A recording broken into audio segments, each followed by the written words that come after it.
IVM.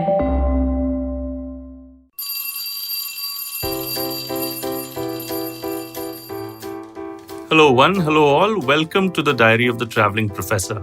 And I'm Siddharth Deshmukh, your friendly neighborhood traveling professor, who's really enjoying an out of season monsoon in Pune. Yeah, the day that I'm recording this episode is on Sunday.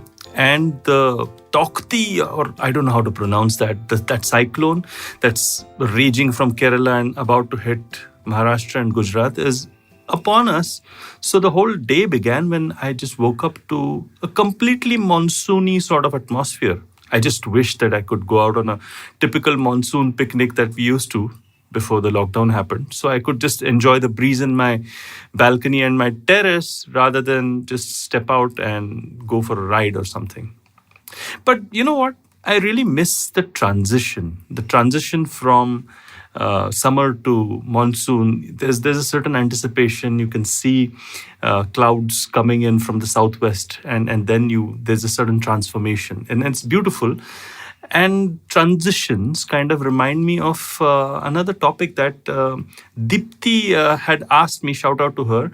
She said, "Hey, I'm looking for a different kind of transition. I'm looking at a career transition." And so she's signed up to a digital marketing course, and she is trying to make sure that she goes in her career path or plan, which she's got very well chalked out. But she wants to know what she wants to know is, if you look at careers and when you're transitioning from, let's say, a sales career to a marketing career, or marketing to a digital marketing career, or maybe you want to switch streams, you want to become a consultant from wherever you are to a different kind of employee, or maybe a freelancer, or maybe from a consultant to an educator, from an educator to a consultant. So many different permutations and combinations.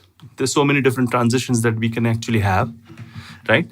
So how do you actually go about doing these transitions? And what is it that you need to do on your personal brand, maybe on LinkedIn or wherever you're trying to build your personal brand? What kind of content should you develop? How should people take you seriously when they don't necessarily know, okay, that you're A, interested in making a transition, and B, you might be good at it? So that's the sort of question that Deepthi put out. And it made me think. So, for example, when I can only speak for myself, when I moved from being a person in the industry or an entrepreneur to being an academic, I don't think I spoke much. For the first couple of years, I was literally focused on getting all the experience that I could. I was an adjunct and visiting faculty before I became associate dean. And the funny thing is that I think it was intuitive that I did not speak much. And of course, this was still almost a decade back. So clearly personal branding and LinkedIn and all of that was not that big. And sure, it did create a bit of a problem for networking and all of that. And if I had to do it all over again, perhaps I would be doing some kind of personal branding, or at least letting people know that I'm out there and I'm available and stuff like that.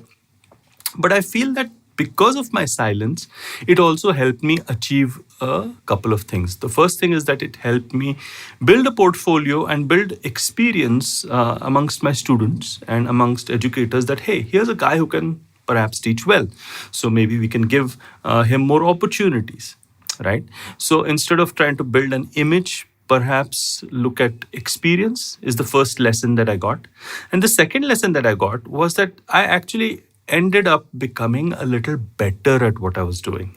So I ended up becoming a better teacher, learning the ropes, as you say. And the more you do it, the better off you are, right? And I wonder if, I was a half-baked product and I was putting myself out there saying, hey, look at me, I'm so cool, and as a teacher, I don't think it would have worked. I think that there is a certain critical point when people start talking about you without you literally talking about yourself, is when things start coming into place. They start shaping the way in which you want them to shape up. Right? So that's the second lesson. Now, would these lessons still be valid in today's hyper-connected age? I think so. Because I would always plump for building experience. I would always build confidence first. First competence, then confidence. Before moving to starting to promote myself. So now, here's the deal. How the hell do I get those opportunities if I'm not going to talk about myself? Well, the way in which I would probably approach it now would be a little different. I would potentially look at identifying the people that I really admire who are in that field, identify people who can help me, those connectors that Malcolm Gladwell talks about, and identifying people who I really like and whose content I really like on the platforms that would matter to me, and start making intelligent comments with them and on them. So be part of somebody else's tribe before you try to create your own. Right? So that means that you're taking the smallest possible step, which is creating content at the least possible risk for you. You're creating an opinion which is going to be important, especially if you work at it and if you continuously, make it better and shape it better. You'll get feedback, you'll get likes and shares, and still people will not be actually looking at you with suspicious eyes as to who this person is and stuff like that. And I think that's a really smart way. And I've seen people do this. So instead of actually writing new things, like I actually really dislike people who come up and give me gyan without really having the resume to give me gyan, right? And I'm sure all of us have that sort of weird feeling when somebody's trying to do that. You're 22 years old and you're giving me gyan about life, and that's not going to work, right? Maybe it might if you're Sant Jnaneshwar or something, but well, that's an exception. Now, the fact is that that's one way of doing it. The second way of doing it is that suppose you've got some really good piece of content, right? A unique perspective, a fantastic point of view. I think then what you should do is to write it out or speak it out or make a video and share it with people who can actually give you honest feedback. So create an account which is going to give you honest feedback rather than put it out there to be consumed by all the public. You will get that feedback, but do choose these people well. They shouldn't be criticizing you for criticism's sake. And after you get feedback, you'll know whether it's really good. If it's really good, put it out there. Don't even think twice. If it's needs some tweaking, well, do that. If it's horrible, well, you know where you stand then.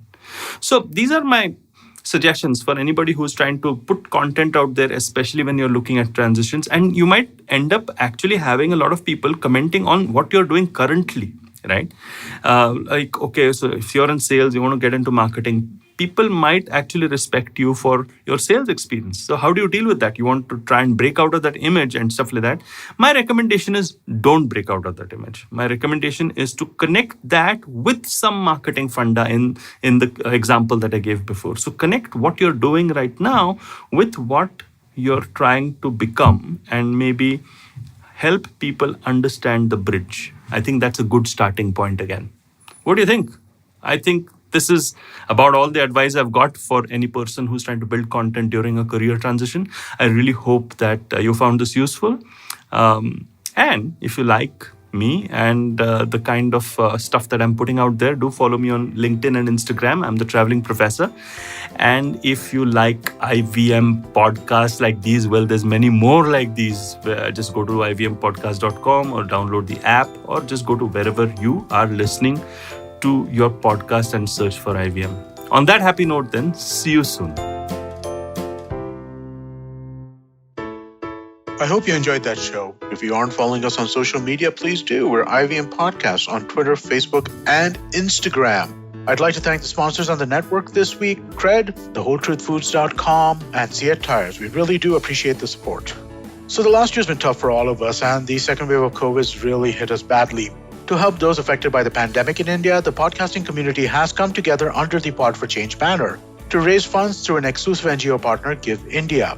Join IVM and Pod for Change as we look to make a positive impact in the life of those affected by COVID-19. You can go to tinyurl.com/podforchangeindia, and remember, somebody could really use the help. And now back to the promo. On the Simplified podcast, the gang explains the oxygen crisis happening in the country and tells us the various measures being taken to tackle it. On States of Anarchy, Amsani Hariharan talks about how the geopolitical relationships shaped COVID response and the world order.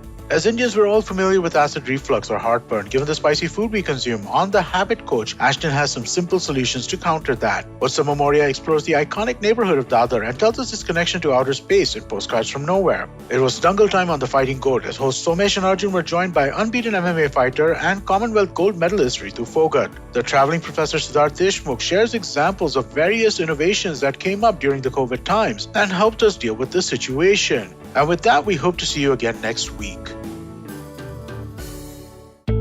Feeling overwhelmed, anxious, struggling with too many obstacles, don't know where your life is headed?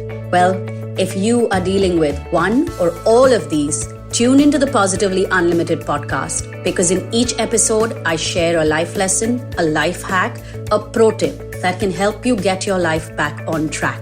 All episodes are available on the IBM website, IBM Podcast app, or wherever it is that you get your podcast from. Do you know Tamil? Tamil puriyuma? Do your children enjoy great stories that inculcate good values? Hi, I am Ravishankar Balachandran and I host the Storytime Tamil podcast. I am excited to share a short story with great moral values every day. Listen to Storytime Tamil on the IBM Podcast app, YouTube, or wherever you get your podcasts from.